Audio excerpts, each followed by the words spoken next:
Dua negara Asia Tenggara diam-diam tanpa banyak liputan media besar baru saja menandatangani sebuah kesepakatan yang bisa mengubah seluruh peta ekonomi kawasan. Bukan dengan dolar, bukan dengan euro, tapi dengan cara yang sudah dilakukan manusia ribuan tahun lalu, barter. Dan nilainya? 3 triliun. Bukan angka kecil, bukan eksperimen kecil-kecilan. Ini serius.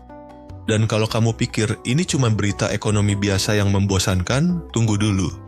Karena apa yang terjadi di balik kesepakatan ini bisa langsung mempengaruhi dompet kamu, tabungan kamu, dan masa depan finansial seluruh rakyat Indonesia. Selamat datang.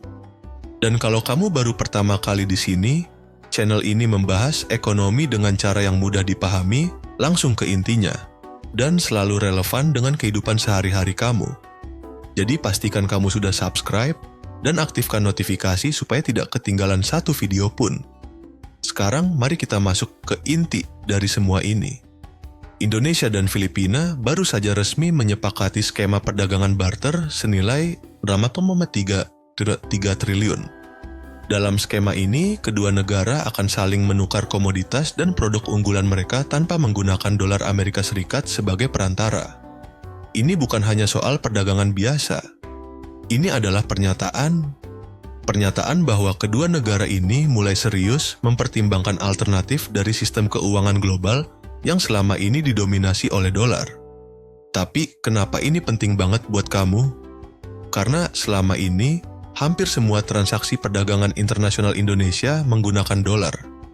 Artinya, setiap kali Indonesia mau beli sesuatu dari luar negeri atau jual sesuatu ke luar negeri, kita butuh dolar. Dan untuk dapat dolar, kita harus menukar rupiah. Kalau dolar lagi kuat, rupiah melemah, harga barang impor naik, inflasi naik, dan ujung-ujungnya kamu yang kena dampaknya di supermarket, di SPBU, di mana-mana. Nah, kalau Indonesia bisa mulai bertransaksi tanpa dolar, apa yang terjadi? Permintaan terhadap dolar berkurang. Rupiah tidak perlu terus-menerus bersaing dengan dolar.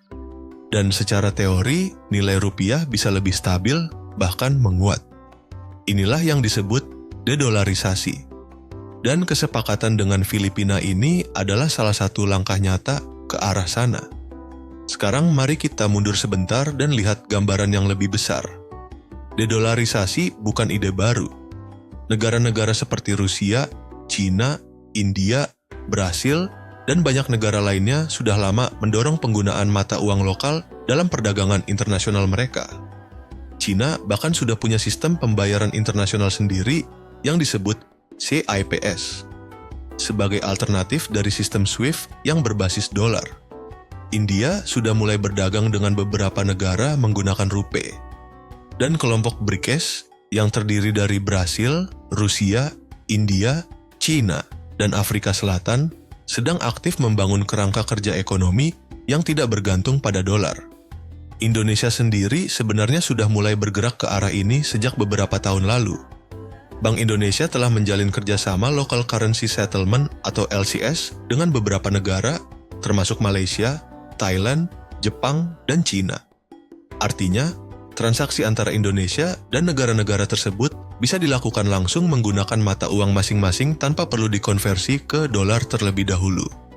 Dan sekarang, dengan kesepakatan barter bersama Filipina, Indonesia mengambil langkah yang bahkan lebih berani. Dalam konteks Indonesia dan Filipina, skema barter ini kemungkinan besar melibatkan komoditas unggulan dari masing-masing negara. Indonesia dikenal sebagai produsen besar minyak sawit, batu bara, nikel, karet, dan berbagai produk pertanian lainnya. Sementara Filipina memiliki keunggulan dalam produk elektronik, komponen manufaktur, produk perikanan, dan beberapa komoditas pertanian tropis.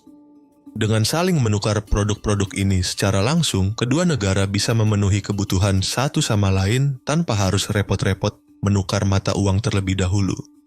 Dan nampak swap 3 triliun itu bukan angka yang main-main. Itu setara dengan ratusan juta dolar. Itu adalah volume perdagangan yang signifikan. Dan kalau skema ini berhasil, sangat mungkin kedua negara akan memperluas kerjasama ini, meningkatkan volumenya, dan bahkan menjadikannya model bagi negara-negara ASEAN lainnya. Sekarang mari kita bicara tentang dampak langsung terhadap rupiah. Ini yang paling banyak orang ingin tahu. Apakah rupiah benar-benar akan melejit karena ini? Jawabannya tidak sesederhana ya atau tidak. Tapi ada alasan kuat untuk optimis. Pertama, ketika Indonesia mulai mengurangi penggunaan dolar dalam perdagangan internasionalnya, tekanan terhadap rupiah berkurang. Selama ini, salah satu faktor yang membuat rupiah rentan adalah tingginya kebutuhan dolar untuk transaksi perdagangan. Setiap kali ada ketidakpastian global, investor dan pelaku bisnis berbondong-bondong membeli dolar, dan rupiah pun melemah. Kalau ketergantungan pada dolar berkurang, sensitivitas rupiah terhadap gejolak global juga berkurang. Kedua, dedolarisasi yang sukses bisa meningkatkan kepercayaan investor terhadap stabilitas ekonomi Indonesia. Ketika sebuah negara menunjukkan bahwa ia mampu berdagang secara mandiri tanpa bergantung pada mata uang asing, itu adalah sinyal positif tentang kekuatan dan kedaulatan ekonominya. Dan kepercayaan investor itu penting banget, karena semakin banyak investasi yang masuk, semakin kuat rupiah. Ketiga, kalau skema ini berhasil dan diperluas ke negara-negara ASEAN lainnya, Indonesia bisa menjadi pemimpin dalam gerakan dedolarisasi regional. Itu akan memberikan posisi tawar yang jauh lebih kuat dalam negosiasi ekonomi internasional, dan bisa membuka pintu bagi investasi dan kemitraan yang selama ini mungkin terhambat oleh ketergantungan pada sistem keuangan berbasis dolar. Tapi tentu saja ada risiko dan tantangan yang perlu kita bahas dengan jujur.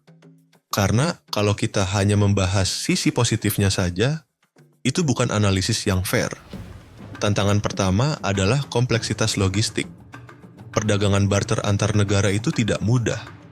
Kamu harus memastikan bahwa komoditas yang ditukar memiliki nilai yang setara, kualitas yang sesuai standar, dan pengiriman yang tepat waktu.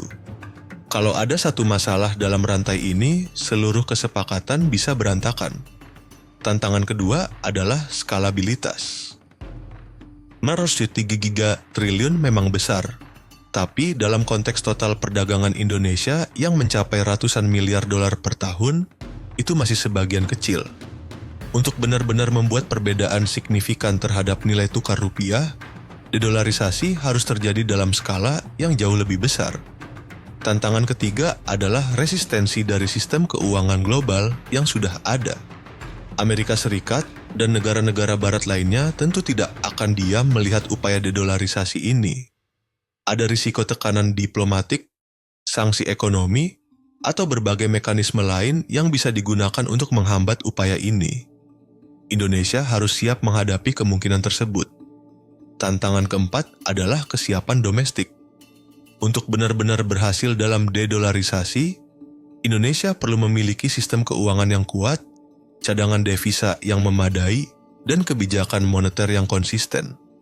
Bank Indonesia harus mampu mengelola transisi ini dengan hati-hati agar tidak menimbulkan gejolak di pasar keuangan domestik. Sekarang, mari kita lihat konteks yang lebih luas. Apa yang sedang terjadi di dunia yang membuat kesepakatan ini menjadi sangat relevan dan sangat penting saat ini?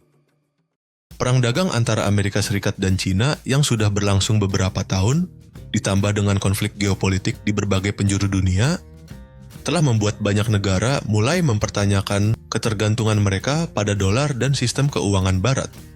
Sanksi ekonomi yang dijatuhkan Amerika Serikat terhadap Rusia setelah invasi ke Ukraina menjadi wake-up call bagi banyak negara berkembang. Mereka melihat bagaimana sebuah negara bisa dikucilkan dari sistem keuangan global hanya karena keputusan politik Amerika Serikat. Dan mereka mulai berpikir bagaimana kalau suatu hari kita yang kena. Bagaimana kalau kebijakan luar negeri kita tidak sesuai dengan keinginan Washington? Apakah kita juga bisa tiba-tiba kehilangan akses ke sistem keuangan internasional? Pertanyaan-pertanyaan inilah yang mendorong banyak negara, termasuk Indonesia, untuk mulai mencari alternatif. Dan dedolarisasi adalah salah satu jawabannya. Di ASEAN sendiri ada momentum yang sedang tumbuh. Negara-negara anggota ASEAN semakin aktif mendiskusikan penggunaan mata uang lokal dalam perdagangan intraregional.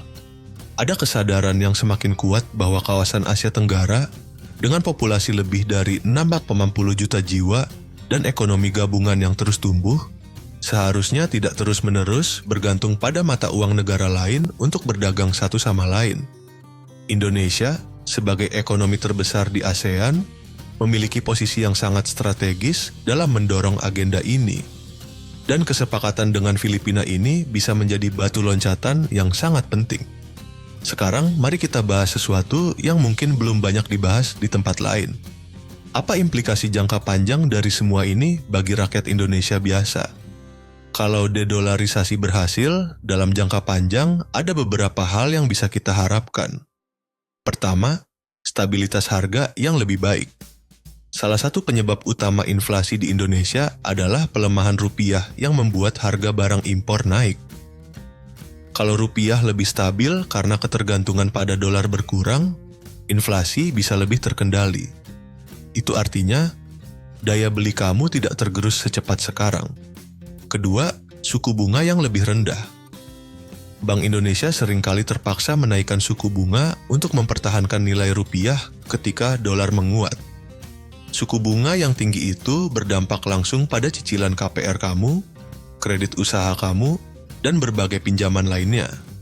Kalau rupiah lebih stabil, Bank Indonesia punya lebih banyak ruang untuk menjaga suku bunga tetap rendah, yang pada akhirnya meringankan beban finansial masyarakat.